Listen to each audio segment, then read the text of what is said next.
Gita press को महात्मा गांधी शांति पुरस्कार से सम्मानित किया गया है और हमेशा की तरह अपने सिद्धांतों के अनुसार गीता प्रेस ने पुरस्कार की 2 करोड़ की राशि लेने से मना कर दिया है। वैसे गीता प्रेस की पुरस्कार आदि स्वीकार करने में कभी भी कोई रुचि नहीं रही है और इस बार भी शायद उन्होंने संकोचवश ही भारत सरकार के सम्मान को स्वीकार किया है, क्योंकि अगर हम गीता प्रेस के संस्थापकों का जीवन देखें तो उन्होंने निष्काम कर्म ही को ही अपना हमेशा उद्देश्य माना है और पुरस्कार या सम्मान आदि स्वीकार करने में हमेशा संकोच ही व्यक्त किया है। आपको शायद यह जानकर आश्चर्य होगा कि गीता प्रेस के आदि संपादक श्री हरमन प्रसाद जी पोद्दार, उनको भी एक बार भारत रत्न स्वीकार करने का सरकार ने आग्रह किया था और किस प्रकार उन्होंने इस आग्रह का निवारण किया वह हम जानते हैं। यह बात सन 1955 की है। उस समय तत्कालीन राष्ट्रपति श्री राजेंद्र प्रसाद हनुमान प्रसाद पोद्दार जी की सनातन धर्म की सेवा और जन सामान्य के लिए की गई सेवा को ध्यान में रखते हुए उन्हें भारत रत्न दिलवाना चाहते थे और इस पुरस्कार की आधिकारिक घोषणा से पहले, जैसा कि परंपरा है, संदर्भ व्यक्ति से उसकी इच्छा या अनुमति लेना भी आवश्यक होता है। तो इस कार्य के लिए उन्होंने उस समय तत्कालीन गृह मंत्री श्री गोविंद वल्लभ पंत जी को यह जिम्मेदारी सौंपी। इसके लिए राष्ट्रपति भवन की ओर से एक आधिकारिक पत्र तैयार किया गया जिसमें हनुमान प्रसाद पोद्दार जी से भारत रत्न पुरस्कार को स्वीकार करने का अनुरोध किया गया था और पत्र पर उनकी स्वीकृति के निमित्त हस्ताक्षर की आवश्यकता थी। पंडित गोविंद वल्लभ पंत वह पत्र लेकर गोरखपुर पहुंचे और हनुमान प्रसाद पोद्दार जी से मिलकर पहले उन्होंने शिष्टाचारवश सामान्य हालचाल आदि पूछा और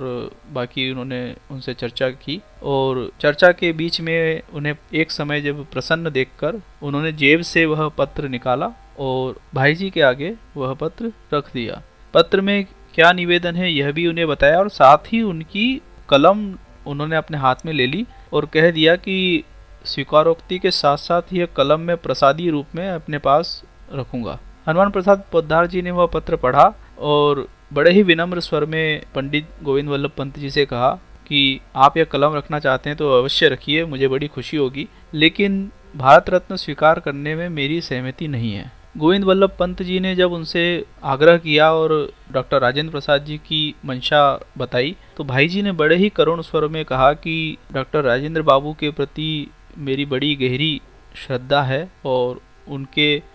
इस भाव को मैं समझता हूँ,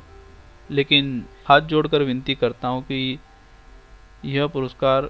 मैं ग्रहण नहीं कर पाऊंगा। पंडित गोविंद वल्लभ पंत भाई जी के मनोभावों को और उनकी रीति नीति और सिद्धांतों से अच्छी तरह परिचित थे, इसलिए वे भी अधिक जोर नहीं दे पाए और निराश मन से वे वापस दिल्ली लौट आए। राष्ट्रपति भवन में डॉक्टर राजेंद्र प्रसाद जी को उन्होंने सारी बात बताई तो यह सब जानकर राजेंद्र प्रसाद जी भी बड़े मायूस हुए और बड़े ही खिन्न मन से उन्होंने कहा कि अरे, मैंने तो बहुत ही मुश्किल से जवाहरलाल की स्वीकृति इसके लिए प्राप्त की थी। यानी कि पुरस्कार भाई जी को दिए जाने के प्रस्ताव से पूर्व उन्होंने तत्कालीन प्रधानमंत्री श्री जवाहरलाल नेहरू जी से भी इसकी चर्चा की थी और उनको बड़ी ही मुश्किल से उन्होंने इसके लिए स्वीकृति देने के लिए मनाया था। इस प्रसंग से हम यही जान पाते हैं कि गीता प्रेस के जो संस्थापक रहे हैं श्री जयदयाल जी गोयनका व आदि संपादक श्री हरमन प्रसाद जी पोद्दार, वे अपने सिद्धांतों के प्रति इतने अडिग और इतने सतर्क थे कि कहीं पर भी उसमें विचलन न होने पाए, इस बात का पूरा ध्यान रखते थे। आज जहाँ छोटे मोटे पुरस्कारों के लिए भी लोग येन केन प्रकार ने कई तरह के प्रयास करते हैं, धन आदि भी लेन देन करते हैं और जहाँ पुरस्कार मिलने की उम्मीद हो उन व्यक्तियों के आगे पीछे घूमते हैं, और एक तरफ इस तरह के सिद्धांतवादी लोग हैं जिनके पास बिना किसी प्रयास के स्वयं सरकार भी अगर भारत रत्न जैसा उच्च पुरस्कार देना चाहती है तो उसे भी वो लेने में संकोच करते हैं और अस्वीकार कर देते हैं। और यही कारण है कि गीता प्रेस को जन सामान्य का इतना प्रेम मिला है। ऐसा नहीं है कि इस तरह के प्रस्ताव भाई जी को आज़ादी के बाद ही मिले हैं। आज़ादी से पूर्व भी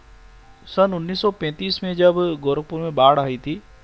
तो गीता प्रेस के कर्मचारियों और अन्य सामान्य जनता के साथ मिलकर भाई जी ने बाढ़ पीड़ितों की बहुत सेवा की थी। दिन रात बाढ़ पीड़ितों के लिए काम करके उन्होंने काफ़ी राहत का काम आम जनता के लिए किया था।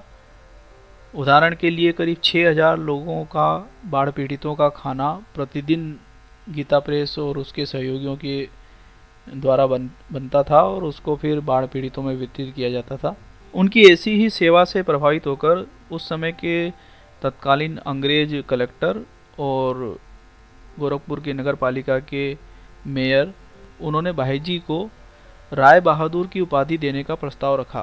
भाई जी ने उसे विनम्रतापूर्वक अस्वीकार कर दिया। इस घटना के कुछ वर्षों के बाद संयुक्त प्रांत के उस समय के अंग्रेज गवर्नर ने भी उन्हें राय बहादुर की उपाधि देने का प्रस्ताव रखा था। आज के उत्तर प्रदेश को उस समय संयुक्त प्रांत के नाम से जाना जाता था और उसका विस्तार भी काफ़ी बड़ा था। तो इतने बड़े प्रांत के कमिश्नर, वो भी एक अंग्रेज कमिश्नर के द्वारा उनको राय बहादुर की उपाधि का प्रस्ताव रखना भाई जी के कार्यों के महत्व को प्रतिपादित करता है। लेकिन उस समय भी उन्होंने इस प्रस्ताव को विनम्रतापूर्वक अस्वीकार कर दिया था। यह वीडियो आपको कैसा लगा? इस वीडियो के कमेंट बॉक्स में लिखकर हमें जरूर बताएं। इस वीडियो से संबंधित पुस्तकों का विवरण व अन्य जानकारी के लिए कृपया वीडियो का डिस्क्रिप्शन देखें। अगर अभी तक आपने हमारा चैनल सब्सक्राइब नहीं किया है तो सब्सक्राइब बटन पर क्लिक कीजिए और साथ ही बेल आइकॉन पर भी क्लिक कीजिए, जिससे कि हमारा कोई भी अगला वीडियो आपसे छूट ना पाए।